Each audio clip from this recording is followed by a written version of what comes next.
You're listening to Passing Time, a Detroit Lions podcast. We're one pride and all grit, with a passion for Detroit Lions football.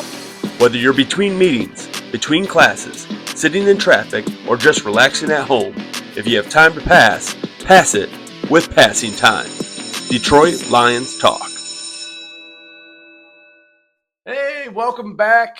And we're on the clock, and you're passing time with us, a Detroit Lions podcast. I'm Rob. I'm Brian. And this is episode 16 of Passing Time. Sweet 16. Sweet 16. We have another loaded show. We're filming this late Thursday night. You're probably going to be hearing this Friday if he's over-promising. Probably Saturday, Sunday for the first time if it's accurate. So, and this pod, it's marinating wins, losses, and some NFC North smoke. The Lions are sizzling. You fans are boiling over after one preseason game. And we're just going to serve it up hot tonight. Let's go. What do you think about that, Brad? I like that. So what you saw in preseason game 1, please don't overreact. Or if you want to overreact, record yourself. Do a selfie. Do a 2-minute selfie. Record all the bamboozling that you want to do about like what you saw with guys that will never make the roster, guys that will never play with each other. And then send it to us because I'd love to see it too. And we'll put it on this. Yeah, well, we could put it on it right now, or we could wait later on. And we could be like, all right, hey, JC 103 was complaining preseason game 1. Here's how he looked. Here's how he looks now. Yeah. You know? But the Lions they're a playoff team. Okay, we're vetting fringe players here. Right, Brian? That's what we're trying to do. We're trying to weed out the guys that are not going to make this team. We're going to see who is able to rise to the bright lights and who's going to fall short. Yeah, and Lions they're locked, they're loaded, they're ready to hunt, man. They're hunting this year, and they're stacked with stars on offense, on defense. Guys are going to break you. But just enough unknowns to make this podcast interesting every right week. And those guys like Bill who are just ready to jump off the ledge at any crack in that chink in that armor. So, and Bill's just like you. You're ready to jump off too, right? So this podcast, we're going to talk about things that we think we know and things that we think we might not know. Yeah, we're going to go around the NFL a little bit. We're going to check in with Bill. Yep, his bullet points. Got some bullets. We're going to do a Lions spotlight, camp notes, observations that we've made, other analysts have made on the Detroit Lions. We're going to preview the second preseason game. We're going to spin it around the North, and we're going to talk a lot of Lions football. Let's go. You ready to get after it? I like it. So, things that we think we know, Brian. Do we have a franchise quarterback? We have a franchise quarterback. Okay. Jared Goff is that guy.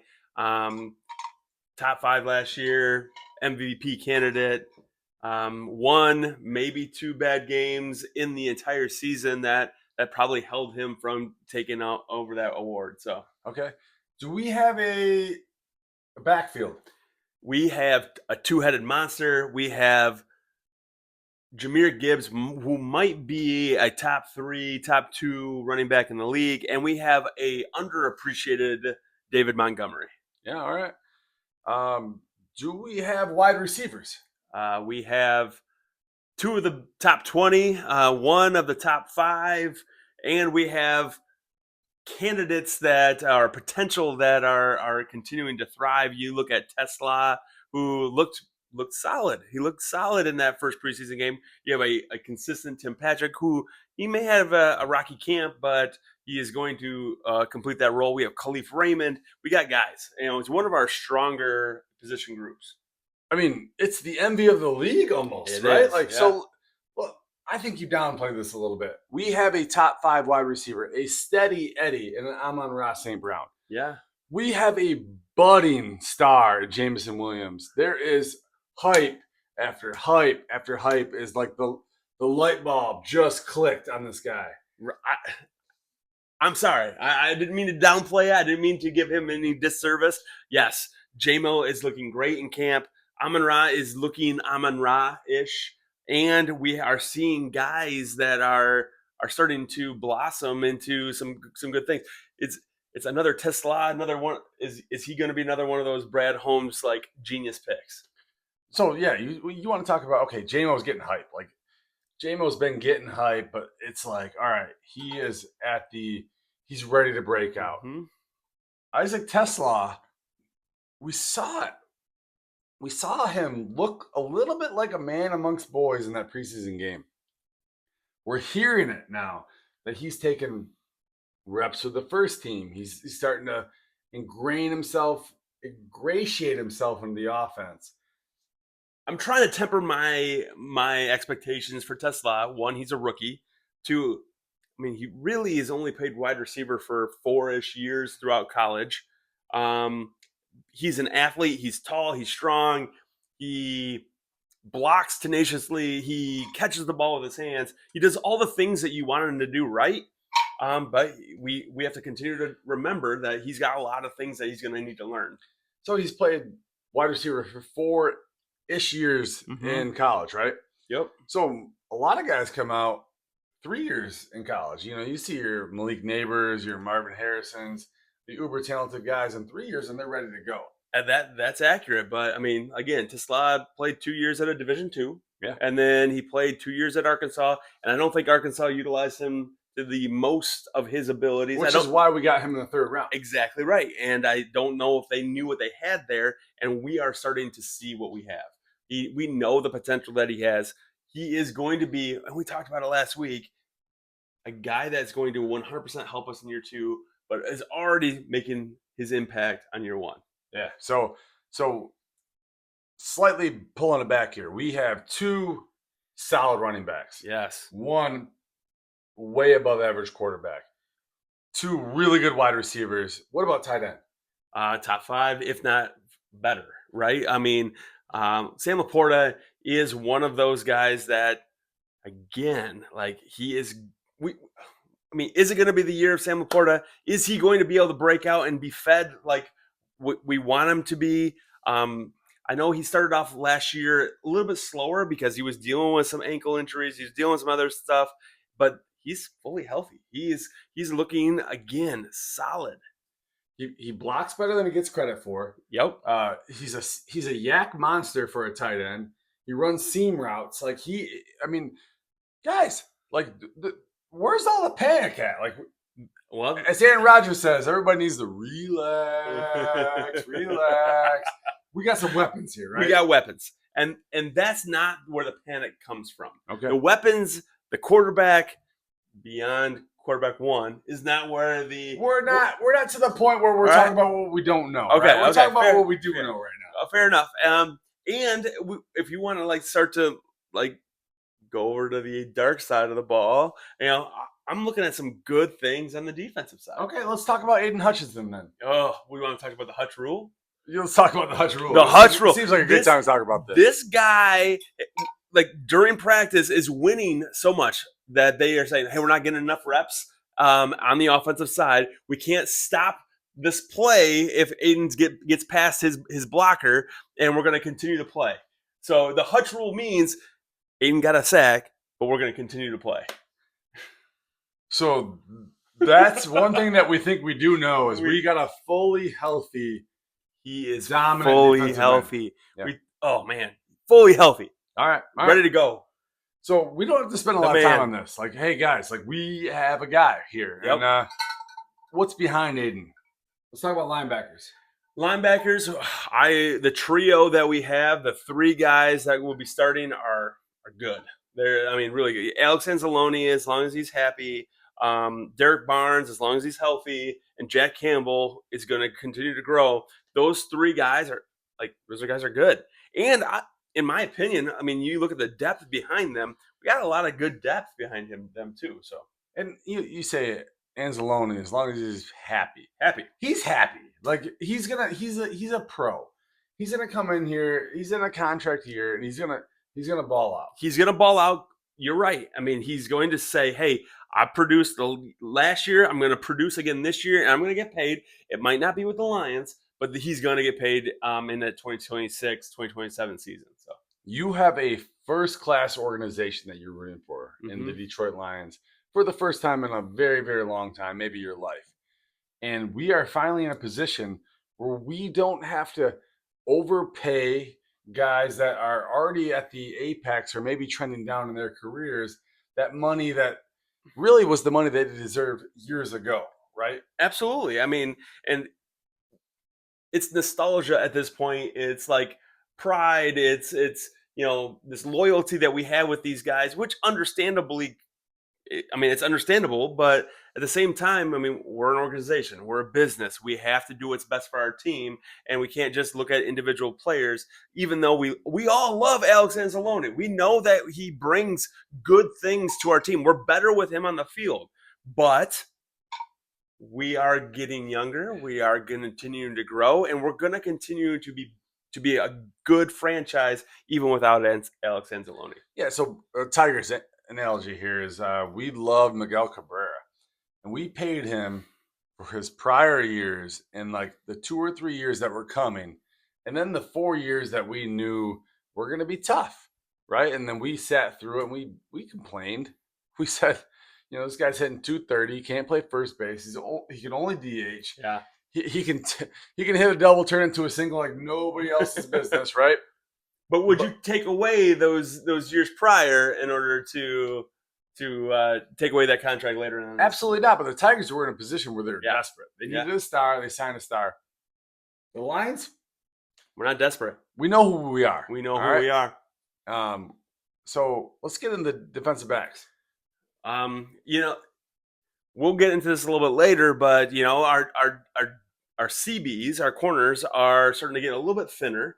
But the guys that we have to start, they're good. I mean, you look at DJ Reed is good. Terrion Arnold could be the next Lions Darius Slay. Yeah. He's solid. He's going to be great. He's a star. And you have Amik Robertson, who is I would say one of the best third corners in the league. Yeah, and plays a slot. He can play outside if he needs to. Yep. There's some depth there. There's some depth there. And then you look at guys that we saw this past week at the Hall of Fame game, like Rocky Sin, who balled out. Guys that can play. And I'm guessing Avonte Maddox is going to find a role there as well, whether that's at safety or corner, whether that's at slot or whatever. And then we're gonna have some young guys. So. Rocky Sin made the roster. He made the roster. Yes, see that. They needed to see that, and it was like, "Yep, all right, that's our guy." Check. He's a Dan Campbell guy. Yep. He brought the hard hat and went in there and he plugged. Nobody threw it. They didn't throw to his side, and he had 2 touchdown saving tackles. The guy played out. So okay. So, hey, Rosie, man. Lions are winning the Super Bowl. 1-800-GAMBLER. Put your bets in. All right, let's go.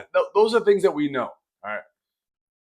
There's a few things that we don't know. All right. So we're not sounding the alarm. It's not the first Friday of the month here, right? No. The alarms aren't going off. But we got some new coaches, and there was some scaries going on there at that first game, right? Sure. You look offensively at some of the play calling. I know it's going to be vanilla. I know that it's going to be the thinnest playbook that you can imagine, and we're not going to show anything. But there's still question marks, right? John Morton is calling plays from the box, not from the sideline. So you have question marks about that. How's that going to work? It's not what Ben Johnson did. So is it going to be a good thing? Is he going to be able to be in tune to what the players want? Is he going to be able to talk to the players? That's a question mark. And the reality is it's going to be where John Morton feels comfortable to call those plays. 2, is he going to be as effective to orchestrate that offense? The reality is we saw it. Ben Johnson was good at orchestrating that offense. Can John Morton do the same? Or is he going to exceed expectations? Or is he going to fall short? That's why we don't know. And Dan Campbell has some say in this. He was involved in play calling both on offense predominantly, but also on the defense a little bit. Sure. Right? And then we get into the defensive side, like Kelvin Shepard. Is he going to be able to fill the shoes of Aaron Glenn, his predecessor, and is he going to be able to do so at an effective level? He's a first year rookie defensive coordinator. Yeah, and relatively new to coaching. Yeah. But they saw something in him. They brought him on, and they didn't think twice when they said, "Hey, you're going to be the new D coordinator." It made sense to the Lions organization to have him continue to rise in the ranks. And I mean, I feel pretty confident in what he brings. I think he has the high energy. I think he has the players in mind. I mean, being a former player himself, I think he has got all of the things that it takes. It's going to be the learning curve and the bumps and bruises along the way that he's going to have to learn on the fly in order to make this work. So Okay, yeah, so pretty normal stuff, and sure. and let's kick it to the O line, and let's strip out the tackles. Let's just talk about the guards, right? Okay. Like, because in the center, um, what we don't know there. Well, we don't know like how is Ratledge going to play? How is Mahogany going to play? Is Graham going to be able to be an effective center? Because it sounds like Graham is taking over center responsibilities. From Graham what is your center. Graham's your center. Yep. I initially was thinking, no, Ratledge, let's just start him off. And they started him off. They tried it. They tested those waters, but I think it's a little bit too much. You heard it. You heard it here. I You was. heard it there. I was You didn't hear Graham. it here. Graham's gonna be your center. Sure. So like he's a stalwart. He's a veteran. Yep. The Lions did this before. They played the veteran at center. They played the rookie at guard, and then they make a switch. Yeah, year right? two. And like this is what's And then gonna Frank happen. became what he became, and hopefully Ratledge becomes what he's going to become. Absolutely. And so, no, I think Mahogany, from all we hear at camp as fans, we know that he is a mauler. We know that he has had a good camp, and we want him to continue that. So we're pretty confident that Mahogany is going to fill that left guard spot pretty effectively. But what we don't know is, can he do that in a 17 game into the playoffs? We hope. I mean, he's had 2 games last year. We know that Graham is. Well, do we know? We're pretty sure Graham is going to be the center, and we're hopeful that he is going to be able to take a step above what he was last year at left guard. Mahogany was solid last year. Yep. He's confident going in this year. He thinks he's a better player going in this year. Ratledge is a prize rookie. The Lions were thankful to get him. I think the Lions' offensive line is being downplayed a ton right now on social media, on these podcasts. I think, again, Aaron Rodgers would say, relax. It's going to be okay. I think we're in a good spot. It's only going to continue to be downplayed until you see it for yourself, right? Yeah. If you see this O-line play during the preseason, then, hey, we can all, take a sigh of relief and say, hey, these guys play really well together. But all we're hearing is what do we see at camp, or what we're hearing at camp, or the unknowns. This is why it's in the what we don't know category. You're right. So let's hit on a couple other things. Defensive line depth. You got Aiden, who had an injury last year. That's a slightly known quantity, sans injury, right? So you go opposite, and we've been high here, right? Yeah. So last week you said it. We're the best edge duo in the NFC North. Okay, so talk about that a little bit, Brian. I think Marcus is going to be the guy, right? I think that he is exactly what the Lions want in that position.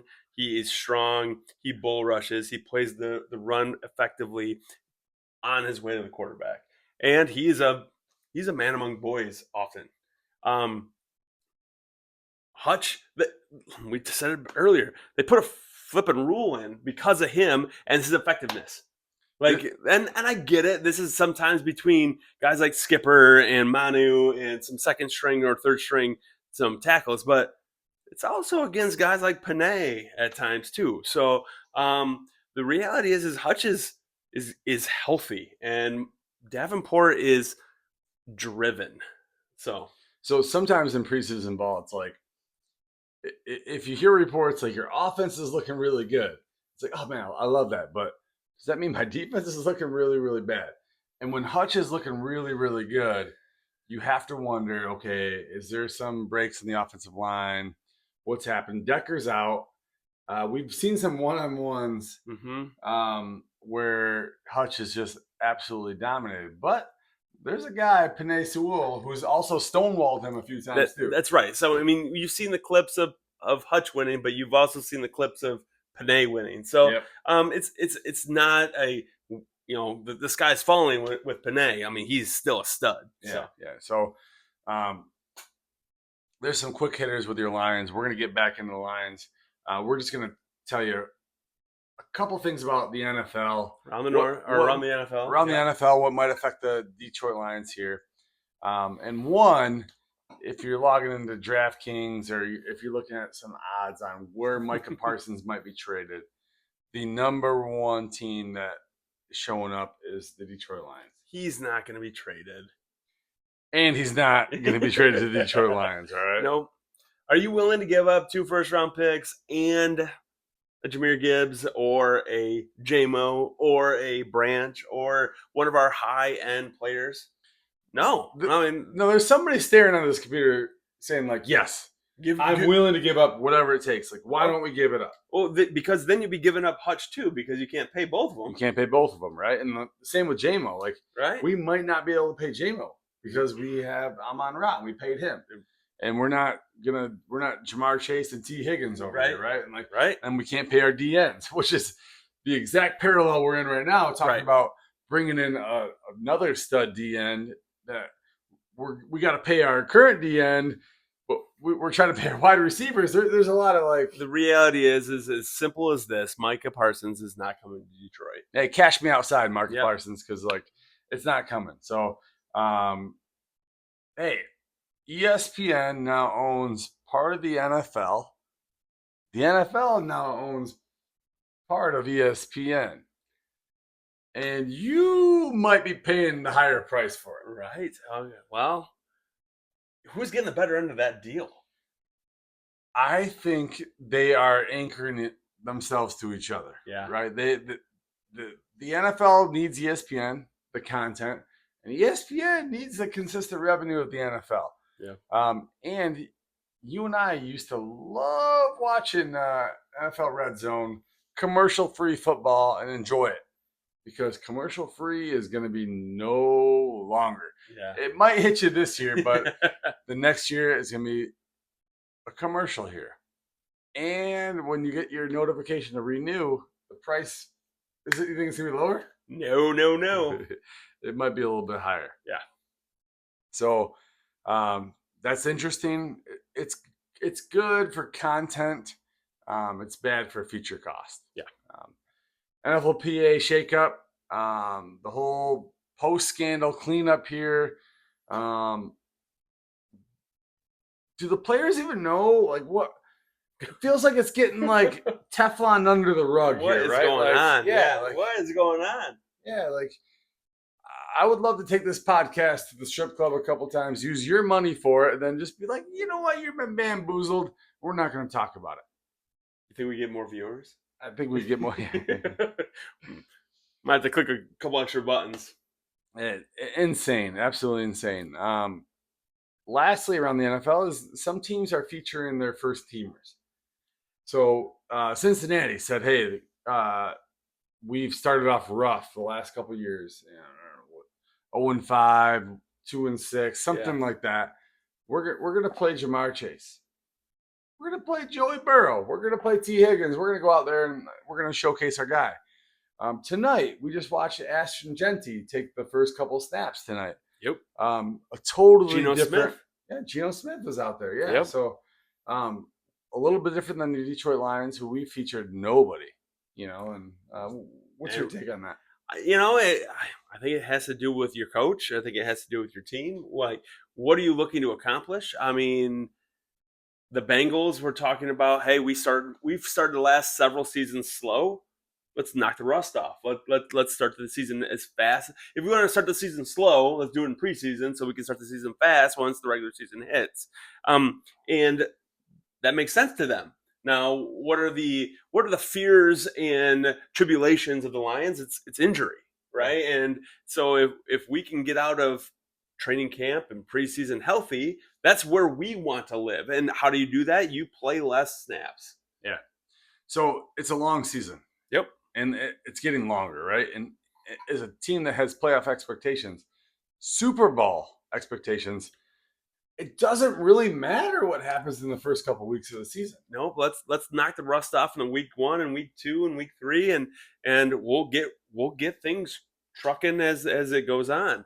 I want to knock the rust off before week 2 though, because I really don't want to lose to the Bears. Well, we don't want to lose to the Packers either, That's right? fair. Like, so yeah, That's fair. it's an interesting dichotomy because like you want to win these games. They're very important, meaningful NFC North games, but also like you're a team with aspirations to do well in week 18, 19, 20, not week 1. Right. And it's a balancing act. It is. And what does your team need? How are you going to attack that need? And you just got to stand by it. So Yeah. So I know you're disagreeing with certain things, and we're disagreeing with certain things here. The Lions have taken a path to say, hey, it's a player's coach, it's a player's GM. We're gonna rest some guys. Mm-hmm. Some guys aren't even wanting to sign with the Lions until we get out of we'll talk about that the too. situation. Right. So I think it's gonna be okay. If it backfires, we're gonna be mad about it later on, right? Like this is gonna give us content in, week 16, 17, 18, 19, 20 to be upset about the way they played it and why didn't we do what the Bengals did? But the Lions feel like they got their finger on the pulse. And that's reality. If you want what the players want, they don't want to play in the preseason. They don't want to dress in the preseason. They just want to be able to make it through camp, get ready for the regular season, and get into the playoffs. I mean, that's it. Yeah, that makes sense. So we're going to go into the kind of the next segment. Small segue here, but we're going to really focus on kind of a Lions spotlight and what the heck is going on right now. And we're going to get a little bit more into detail. And there's been a couple noteworthy things that have happened here in camp. Thursday, you've gotten a notification on your phone probably if you're a psychopath and if you're watching the show. You're a psychopath. Yeah, so yeah. What was the bad news today, Brian? Rakestraw looks like he posted on his Instagram like, "Hey, the journey back starts now or starts soon as he's getting surgery on his shoulder, which is going to end his season for 2025."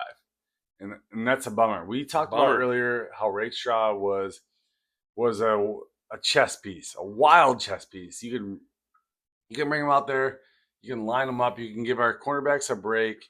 You could put them up against a 6'3" wide receiver that can run, and Rakestraw fits that profile. On the other hand, you saw preseason game number 1 where they were putting him out there, and he was not looking great. He wasn't looking great, but the more that I looked at it, the more that I thought, I mean, he was playing hurt. I mean, he already had a chest contusion that he was kind of battling through, and he looked like he had some bangs and bruises that he was not necessarily completely healed from going into that game. So should they have played? I don't know. But then you go into that week of practice, and he got banged up again, so he's out. Okay. Dan Jackson. Dan Jackson's another one who played quite a bit in that preseason game, and he played in that preseason game, right? He did play in that preseason game. Yeah. Yes. And come into that week of practice, has a leg injury, and he's out as well. So that's another one that's a little bit more vague. What is his injury? Some people speculate it was something like he's not necessarily ready. We want to stash him. If we put him on a practice squad, he's going to get gobbled up. So if we put him on IR, it's a way that he can get kind of that red shirt season. So is this 3D chess here? Is another version of that 3D chess. Okay. That's the speculation. Yeah. Is that true? For all I know, he wants to. I mean, let's be honest. Dan Jackson's a competitor. He wants to play. He wants to be up there to compete. The Lions would love to have him compete, but he got banged up, and it's easier to stash him there, keep him for the season than to I guess gamble and have him get gobbled up by somebody else. So I looked up the stats, and it's about 20% of 7th rounders end up making the main roster. So 20%. 20%. So that means 80% are going to the practice squad or just getting outright released. Yeah. So maybe the Lions saw something here and they're like, you know what, you got to rehab a couple things, Yeah. and we're gonna keep you. This is special teams ace, potential depth piece. And it's a year that they can get him with trainers, year that they can get him lifting, working out, get his body the way that they want it to be for his year too. So, Yeah. mhm. We talked a little bit about the Hutch rule, but how? I mean, come on, this is ridiculous. The dude is like winning rep after rep after rep, and the offense is like, listen, we want like I need to get reps too. Yeah. So they ultimately said, the Hutch rule is like if he wins his rep early, if he wins this play early, we're just going to continue to play this out. We're going to let the offense, go through their progressions, and that sack won't count for Hutch. I guess I don't know. It's like big brother versus little brother, man. My kids will play little tyke basketball, and like I always tell my little guy who gets frustrated that my big guy always wins, and I'm like, hey man, like if Jack dunks this and he scores, like it doesn't count. Don't worry about it. It keeps him in the ball game. It keeps him competitive. He wants to keep going. If he knows he's losing 22-0, he's done. So the Right. Lions are just trying to get some reps in here, man. Sure. Like this is a great news for Lions fans. It's great news for Hutch. And I'm hearing not only is it with Hutch, but Davenport as well. Davenport's winning a ton of reps as well. But Hutch has the rule. And this is, in saying this is a lot because Decker has been out.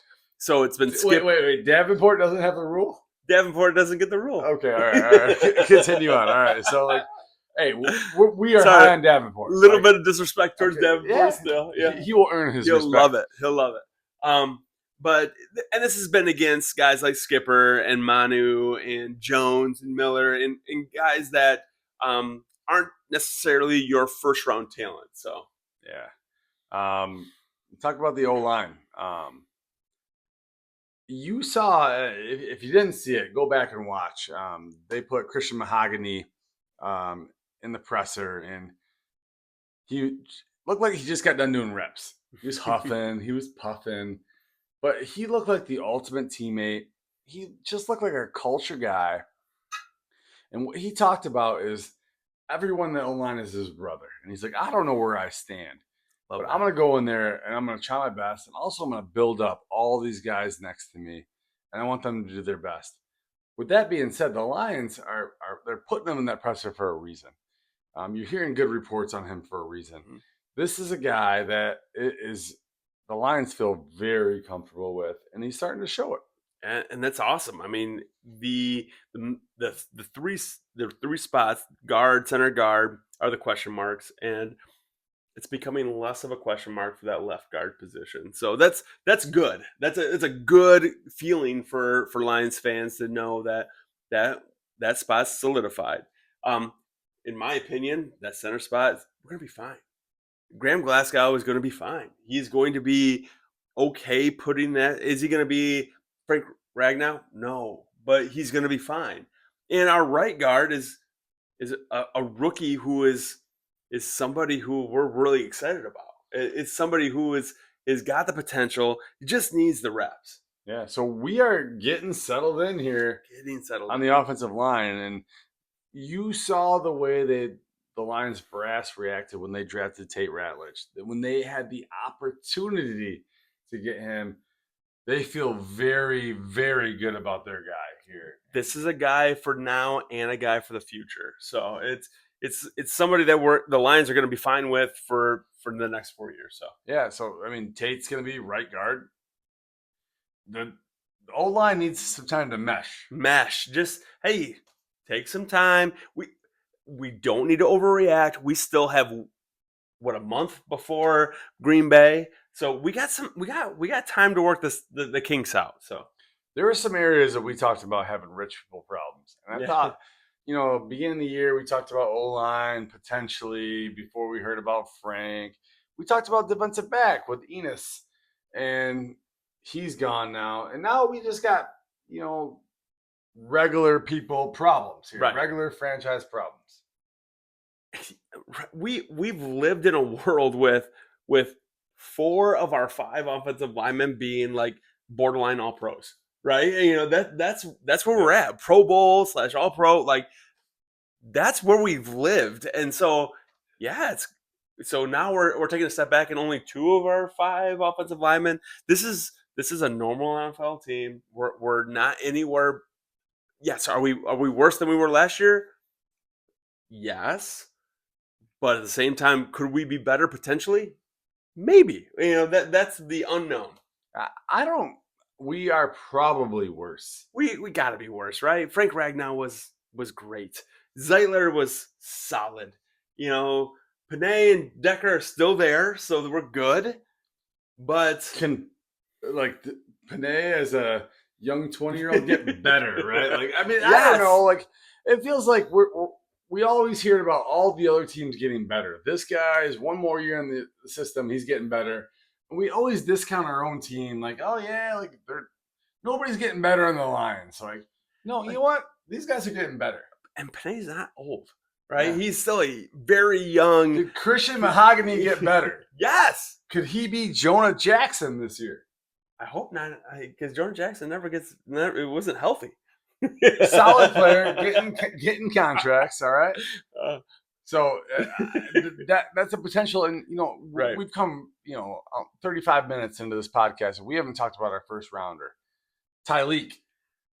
So there was some question marks. It was like, I'm kind of concerned for a second, because you didn't hear gushing amazingness that was coming out of Tyleek, but what you were here is that he was studying like crazy, that he was in his playbook, that he's organized, he's smart, he's asking the right questions, he's continuing to work at his craft, he's getting better each and every day. And now you're starting to see that come into to fruition. That the wave of Tyleek is coming. He's taking first team reps. He's not taking second team reps. He's not taking third team reps. He's taking first team reps. He's a starter. Yeah, and that's what you hope to get out of your first round pick. So you have a analogy of the dancing bear. Yeah.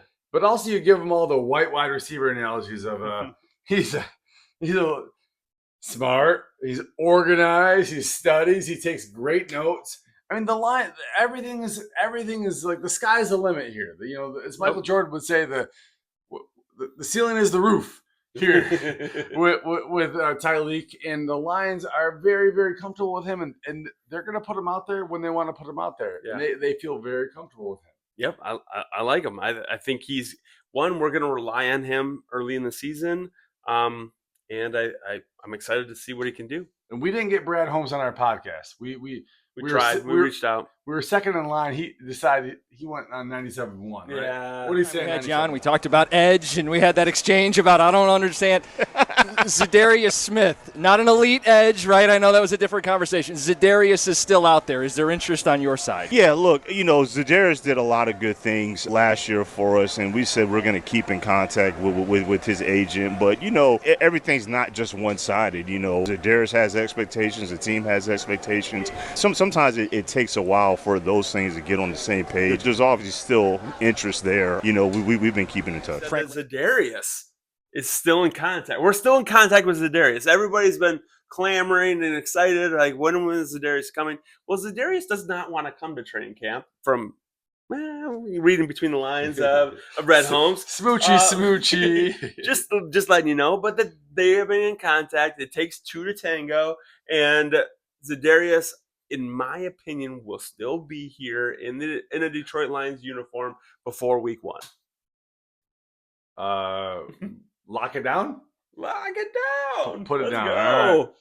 All right. So that said, let's spin it around into I don't know if you're watching. Depends on how good Brian is. But if you're watching this, we have a preseason game. It's Thursday. Friday night 7. We're recording this Thursday. It is currently 11:33 at night. So we play Atlanta. At Atlanta, right? Yeah, that's. What are we looking for here? I'm looking for simple things. I'm looking for improvement. I'm looking for growth.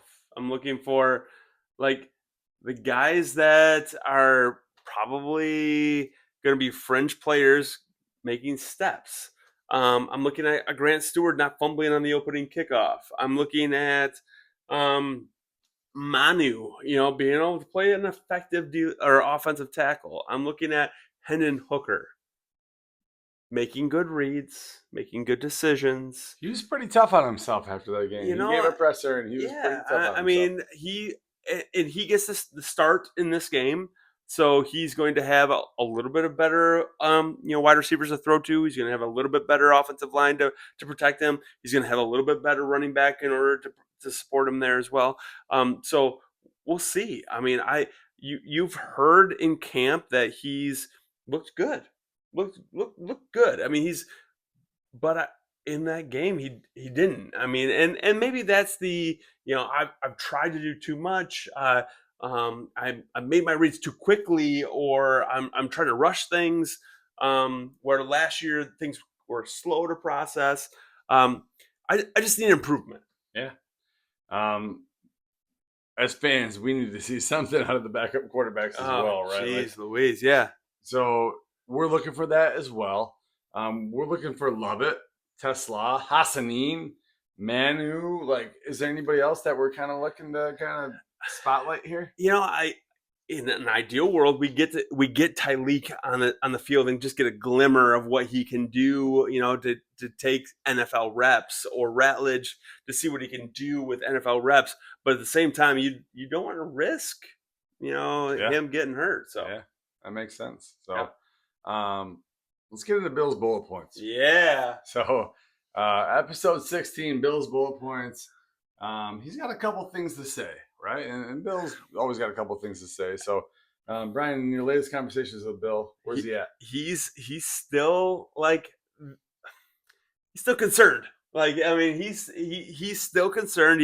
He's worried about offensive tackle depth, and it's a huge concern. Well, beyond the Deckers and the Panays, who is going to fill that spot? I mean, you've heard Skipper's in a boot, and he's got a low ankle sprain. Is he going to be able to be effective come season start?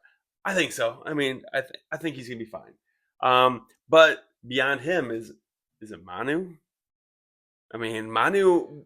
The reality is, Manu was a project last year, and he's still a project. So he's not making the big leaps that I would love him to make. I think he's still a project. Can he get there? Yes, he can get there. He's just not there yet. Yeah. We need guys like Pat O'Connor to be healthy, because I think he's going to play a significant role. In the interior D-line, guys like O'Connor, guys like Tyreek, guys like DJ Reader, guys like Lopez are going to need to fill spots for a long time until Aleem come back. And, I think Pat O'Connor is going to play a significant role.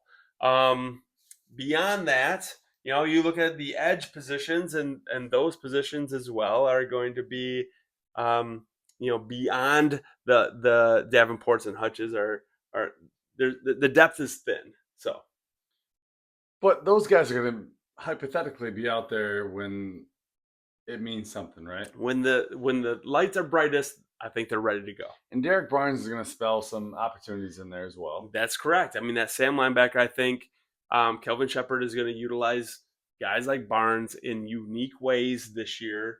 Off the edge, I think he's going to have more pass rush opportunities. He's going to be alleviate some of that pass rush that we're all hoping for. So, yeah.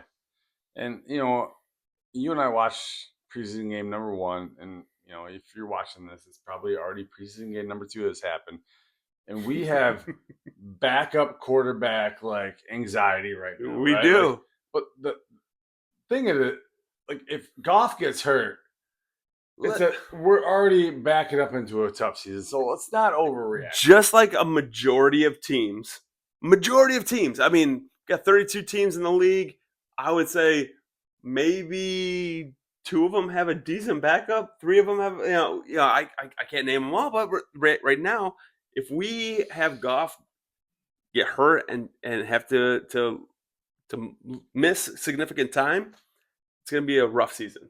Yeah, it's tough. And right now, if you name like a couple teams that have a good situation, the Falcons, we're playing them right now as you're watching, or we just got done, or we're about to play them. They have a good situation at backup quarterback right now. But that fan base was calling for that guy to get his head cut off last year, and they hated when he was out there, Kirk Cousins. Yeah. They wanted Michael Penix. So a lot of times the backup quarterback is the most popular guy because he's carrying a clipboard, getting the year, and your quarterback throws an interception. The Lions, they're getting their interceptions out of the way up front. Yeah. I mean, let's be honest. If Goff gets hurt, we're in a rough spot. Let's just leave it at that. So, in saying that, Bill is very concerned about the backup quarterback position. We continue to look at that as a need, and I can't not agree with him there. So yeah. So let's wait and see on that. Yeah. Kick it around the north a little bit. There are some rumors. You talk about backup quarterback or starting quarterback. There's some rumors that the Minnesota Vikings might be looking at bringing Kirk Cousins back. really, as a backup quarterback, We don't know. really, We don't know. Wow. Okay, I'm intrigued by that. There has been all the news about JJ. It's been nothing like the but best news and then great. the worst news. There's never middle news. Like, yeah, he's solid. You just hear he's terrible, Yeah. or he's Great. unbelievable. Yeah. Also with the Vikings, Jordan Addison will serve a 3-game suspension at the start of the regular season. Pretty big hole there to Pretty big kinda start hole. the year off in a division that could be pretty tight. Yep, and they won a lot of like really one-score games last year. We'll see if they can continue that trend. So Yeah. Green Bay Packers. They didn't do a ton in the offseason. Drafted interesting. But they got some shakeups at defensive back. They've cut guys. They got Xavier McKinney may miss the rest of camp. Bo Melton, converted wide receiver in the NFL, is playing cornerback. Like they got some things. Like if we're doing a Green Bay Packers podcast, we got drama here, right? Like this is our rival. and you look at some of those analytics who are picking the Green Bay Packers to win the NFC North.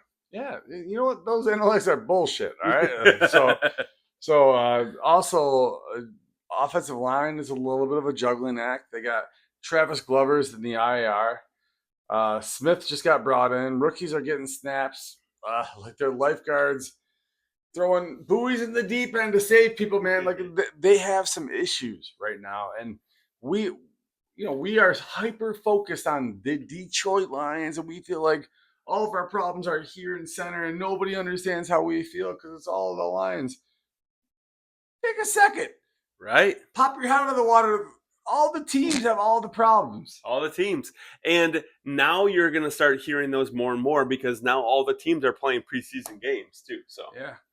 So you go to the Bears, and man, I don't know if you want to put this up. Maybe you're watching it, but obviously Caleb Williams had a bad 5-second video of him trying to throw the ball into the net, and I actually had my 7-year-old replicate that, and he did a pretty good job. So what the hell's going on in Chicago right now? who knows? I mean, either Ben Johnson's pulling his hair out or he's not worried about it. Maybe he loves the bad publicity because he's seen the good things in camp. But all I'm seeing is the negative things right now. So the real, I don't know. Like I want to believe the Bears are terrible and it's a dumpster fire, and Ben Johnson's going to. I mean, you know my take on Ben Johnson. I'm sorry, I want him to fail, and I don't believe in Caleb at all. No, not only does Brian want him to fail, but he thinks he's going to fail, and he's been on the record. I'm on the record to say that I don't believe Ben Johnson's going to be a good head coach. He's the Lions quarterback coach in 2028, according to Brian. Yeah, that's not necessarily true because I don't think we're going to take him back. But the reality is I think that Ben Johnson's a great orchestrator of an offense. I think he is great offensive coordinator, but I don't know if he's a leader of men. And in saying that, I don't think Caleb Williams is the guy that you want to hitch your wagon to and follow and believe in that he's going to lead your team to success. Man, the Bears and the Browns. It used to be the Bears, the Browns, and the Lions, but We're starting to separate ourselves from that, right? Lions are getting out of that a little bit. Yep. So there's another take here where Ben Johnson is basically trying to break Caleb down to build him back up because he's this evil genius, right? That can do this, and he knows offenses, and that's kind of like what he's focused on. Well, if Ben Johnson becomes the new quarterback whisperer, okay, I'll be the first to say congratulations. Yeah, okay, All right. So I'll be the first to host that episode where Brian says congratulations. Oh man, so we're almost an hour into it. Congrats, second preseason game. We're hitting it. We just watched it, or it's about to happen. But we really appreciate you, Brian. How do people follow us here? Hey, go to us on X, type something in, interact, follow us on Blue Sky, email, or go to Spotify. You found us obviously on YouTube, so figure it out. So let's go. So we're starting to get a little bit more headway on the podcast. So please, Apple, Spotify, pop us on the podcast. We look so much better when you're driving down the road looking at traffic rather than looking at these ugly mugs. Right. But we really appreciate you passing time with us. Yep. Again, I'm Rob. I'm Brian. So please comment, help us get on the algorithm. We're only here because of you. And the more you watch us, the more you tell your friends about us, the more that we feel good about bringing out the next episode. So we appreciate it. And we'll see you next week.